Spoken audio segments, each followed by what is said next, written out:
నేను తీసుకెళ్లాల్సిన బాధ్యత నాది. ఇంకా వాటిల్లోకి వెళ్తే ఇంకా ఇది తెగని యుద్ధం జరుగుద్ది.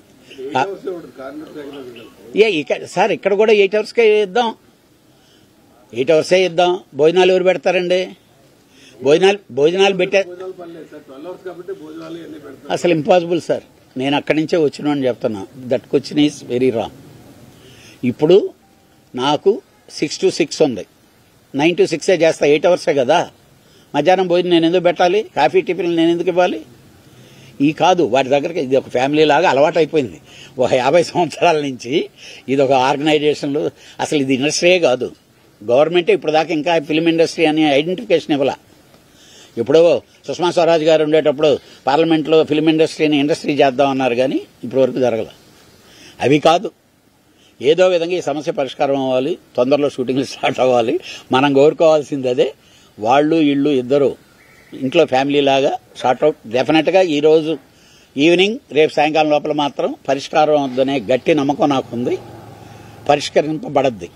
Thank you. యూనిటీ అనేది నిర్మాతల్లో లేదన్నట్లు వినిపిస్తుంది. ఎందుకంటే ఈవినింగ్ నటి కుమార్ బ్యాచ్ కలవడానికి వస్తున్నారు. ఇప్పుడు మీరు వచ్చారు, పెద్ద నిర్మాతలు తెలియదు. సో నిర్మాతల బ్యాచ్లుగా ఎందుకు కలుస్తున్నారు? ఎవరు? చిరంజీవి గారు. చిరంజీవి గారిని మేము కలవటానికి ఎప్పుడైనా వెళ్ళొచ్చు, ఎప్పుడైనా రావచ్చు. అదేమీ ఇది కాదు కదా. అసలు అది కానే కాదు. వాళ్ళు అడిగారు, ఆయన ఇప్పుడు మిమ్మల్ని కలవాలి సార్ అన్నారు.